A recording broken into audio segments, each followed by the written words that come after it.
वो दे नहीं सके और उन्होंने फिर ये एक ड्रामा, और ये पहले भी भारत इसी तरह से करता है, ये कोई पहली दफ़ा ऐसा नहीं हुआ। जब भी कोई भी ऐसा हमला जो खुद से वो नाकाम होता है उसका नाम वो पाकिस्तान पर डाल देता है। सलीम हैदर साहब हमारे साथ ही मौजूद हैं।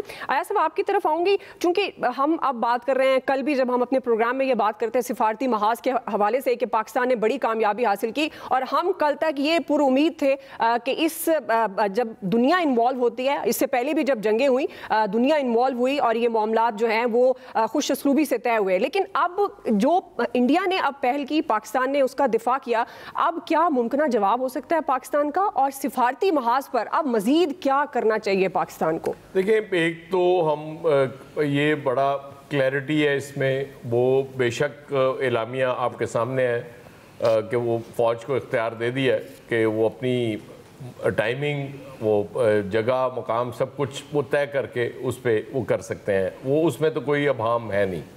लेकिन इसके साथ साथ राना सनाउल्लाह की बात मैं आज सुन रहा था, उन्होंने ये कहा कि हमने इंटरनेशनल कम्युनिटी से ये बात की है कि अगर इंडिया मज़ीद एग्रेशन नहीं करता तो हम मामला ठीक करने के लिए तैयार हैं, विच इज़ पॉजिटिव, क्योंकि हम सबकी ज़रूरत है। और इंडिया ने जो अटैक अचानक किया उसकी रीज़न ये है कि ज़ाहिर सबूत तो उनके पास थे नहीं, और लग तो ऐसी रहा है कि जैसे वो उन्होंने ये सारा ड्रामा खुद ही किया था, और जब सबूत नहीं होते फिर इंडिया को सेटबैक्स हुए हैं। कनाडा में, अमेरिका में, ऑस्ट्रेलिया में वो सिखों के खिलाफ जो कार्रवाई में इनके लोग पकड़े गए रॉ के, वो भी बहुत बड़ा सेटबैक है, नो डाउट। मैं मतलब अपनी जो सलीम हैदर साहब फरमा रहे हैं कि वो क्रेडिट नहीं ले रहा मैं अपनी गवर्नमेंट से, वो क्रेडिट अपनी जगह है जो सफारती महाज पे हमने कामयाबियां हासिल की हैं, लेकिन ये हमें इग्नोर नहीं करना चाहिए कि ये इंडिया के साथ हुआ।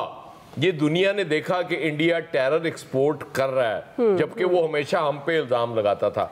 और ये जो उसने हमारी मसाजिद पे हमला किया, हमारे शहरियों को निशाना बनाया, ये बुनियादी तौर पे वही रेटरिक है कि जी वो देखें दहशतगर्द, तो भाई कहाँ दहशतगर्द भाई, आज के दौर में सैटेलाइट मौजूद है, एक बंदा भी एक्स्ट्रा वहां नजर आ जाए तो वो कैप्चर हो जाते हैं, और मतलब इंडिया की क्या ये दुनिया मान लेगी कि जी वाकई उसने टेररिस्ट कैंप्स को निशाना बनाया? नो वे। लेकिन जाहिर है वो हठधर्मी है, वो समझता है, जैसे नवेद साहब कल कह रहे थे, वो गरूर है उसको कि बहुत बड़ा मुल्क है, बड़ी मईशत है और बड़ी आबादी है और हम जो चाहे कर सकते हैं, लेकिन नहीं, इसकी भी एक हद होती है, एक हद से जाके आप नहीं कर सकते।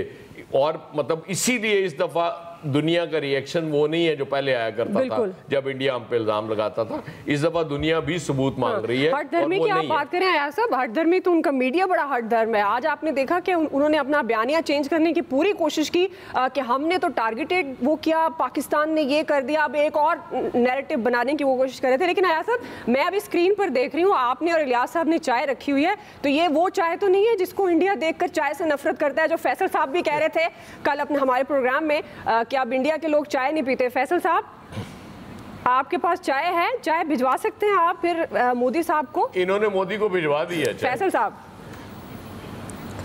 देखिए, चाय तो सही है, अब इंडिया में ना जहर ही भिजवाना पड़ेगा, अब उनको जहर ही चाय की नहीं है, वो जहाँ पहुँच चुके हैं ना इंडिया। देखिए, बात यह है कि इस वक्त एक हमारे लिए ना एक अच्छी खबर क्या है, खुशी की खबर क्या है, इंडिया ने जो हमारे लिए जो अच्छा काम कर दिया, वो सबसे बड़ा क्या काम कर दिया कि पूरी दुनिया में पाकिस्तान की धाक बिठा दी। ये कोई छोटा काम नहीं हुआ है, ये ना ये बहुत बड़ा काम हो गया है। और ये किसकी मेहरबानी से हुआ?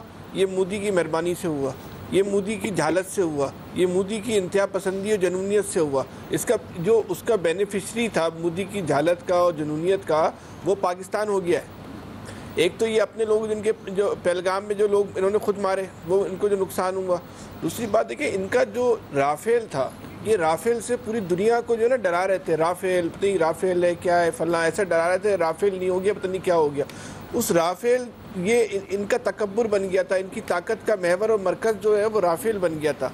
पाकिस्तान ने अपना पहला हिट जो है वो राफेल के ऊपर ही किया है। ये पूरी कौम को जो कॉन्फिडेंस इनका जो लूज़ हुआ है, ये राफेल जो हिट किया पाकिस्तान ने, जिसने भी हिकमत अमली बनाई, जिसने भी ये अस्करी चाल चली है, ये बहुत ही कमाल की चाल है। कि उन्होंने जो राफेल को जो हिट किया वो इंडिया का जो गुरूर था वो ज़मीन बोस हुआ। और सबसे बड़ी बात यह है कि ये जो आप इसको इस तरह नहीं देखें कि इंडिया का जो एक बहुत अहम हथियार टूट गया, इसको आप इस तनाजुर में देखें कि इंडिया के अवाम को जो ये लोग एतमाद दे रहे थे, जो कॉन्फिडेंस दे रहे थे, ये राफेल की बुनियाद पे दे रहे थे कि हमारे तुम घबराना नहीं, हमारे पास राफेल है, बिल्कुल ऐसे तो देखना हम राफेल हमारा पाकिस्तान के साथ क्या करता है। ये राफेल जो है पहले ही बार में जो है ना वो ज़मीन बोस हो गया। राफेल के साथ पूरे इंडियन कौम का, इंडियन हुकूमत का, इंडिया की जो अस्करी ताकत और क़यादत है वो भी जो है ना पूरी ज़मीन बोस हो गई है इस राफेल के ज़मीन बोस होने के साथ। ये एक तैयारा नहीं गिरा, ये कोई लोहे का एक हथियार नहीं गिरा, ये पूरा भारत का एतमाद गिरा है, भारत की ताकत गिरी है, भारत का तकब्बुर गिरा है और भारत जिससे लोगों को डरा रहा था वो गिर गया। इसके अलावा जो दुनिया में धाक बैठी कि भारत, इसमें तो ज़मीनी हकीकत है ना, आपसे कई गुना बड़ा मुल्क है, 7 गुना ज़्यादा ताकत है, हर लिहाज से ताकतवर है, माशी एतबार से, असले के एतबार से, अस्करी एतबार से। आपने अपने से बड़े दुश्मन को और जो उसका गुरूर था, तकब्बुर था जिन हथियारों के ऊपर, उसको जो गिरा के दुनिया में धाक बिठाई कि जंगी एतबार से, अस्करी एतबार से पाकिस्तान को लड़काना, पाकिस्तान की तरफ देखना कोई इतना आसान काम नहीं है। बिल्कुल फैसल, मैं आपकी तरफ दोबारा आती हूँ। बिल्कुल आप सही कह रहे हैं कि पाकिस्तान को ललकारना, मैली आंख से देखना, अब तो खैर ऐसी जुर्रत नहीं करनी चाहिए इंडिया को, क्योंकि पहले वो उसको बड़े जवाब मिले हैं लेकिन वो बाज नहीं आया। सलीम हैदर साहब हमारे साथ ही हैं। सलीम साहब, अब अगर हम कुछ पॉलिसीज़ की बात कर ले, जब भी कोई ऐसा इंसिडेंट होता है तो हमारी बड़ी अच्छी, बड़ी पॉजिटिव और क्विक जो हम पॉलिसीज़ हैं, रिस्पॉन्स वो सामने आता है। पॉलिटिकली मैं आपसे ये सवाल कर रही हूँ, अब ये शॉर्ट टर्म पॉलिसीज़ तो हम बड़ी लाजवाब बनाते हैं, लेकिन पाक इंडिया को मद्देनज़र रखते हुए लॉन्ग टर्म पॉलिसीज़ में हम क्यों उस तरह से हिचकिचाते हैं? क्योंकि बहुत ज़्यादा तनकीद होती है कि इंडिया जो है वो हर इलेक्शन एंटी पाकिस्तान बयानिए से जीतता है, लेकिन हमारे यहाँ कहीं ना कहीं हम चूंकि अमन की ख्वाहिश रखते हैं तो एक सॉफ्ट कॉर्नर रहता है कि हम दोस्ती का हाथ बढ़ाना चाहते हैं, जिसको वो हमारी कमज़ोरी समझता है। तो आपको लगता है कि अब हमें भी एक लॉन्ग टर्म इसी तरह की पॉलिसी की ज़रूरत है जो हमने अभी शॉर्ट टर्म पॉलिसी का इजहार किया है? सलीम हैदर साहब। देखिए, आपने बड़ी ज़बरदस्त बात की, मैं बिल्कुल आपसे एग्री करता हूँ। देखिए, अमन की ख्वाहिश को कमज़ोरी तो नहीं बनाना चाहिए ना। और यहाँ पे अगर सियासी बात आपने की तो सियासतदानों में और सियासी लीडरान जो हैं, अगर वो ये ख्वाहिश करते हैं कि इंडिया से हमारी दोस्ती हो जाए तो मैं समझता हूँ ये बड़े शर्म का मकाम है। इंडिया से आपकी क्या दोस्ती होगी? इंडिया ने कभी आपको माफ़ ही नहीं किया और इंडिया ने कभी कोई मौका हाथ से जाने ही नहीं दिया। इंडिया हमारा अज़ली दुश्मन है और मैं समझता हूँ कि जो सियासतदान ये समझता है कि इंडिया से दोस्ती हो, उसमें गैरत की कमी है। जिसमें गैरत है और जो मेड इन पाकिस्तान है वो इंडिया पे लानत भेजता है और भेजती रहनी चाहिए। देखिए, हमारे चेयरमैन ने उनको इंडिया में जाके बुचर ऑफ गुजरात कहा और आज तक सारी दुनिया उसको जो है गुजरात को कसाई मानने पे तैयार हो गई है। और बिल्कुल लॉन्ग टर्म पॉलिसी नहीं, मेड इन पाकिस्तान पॉलिसी होनी चाहिए।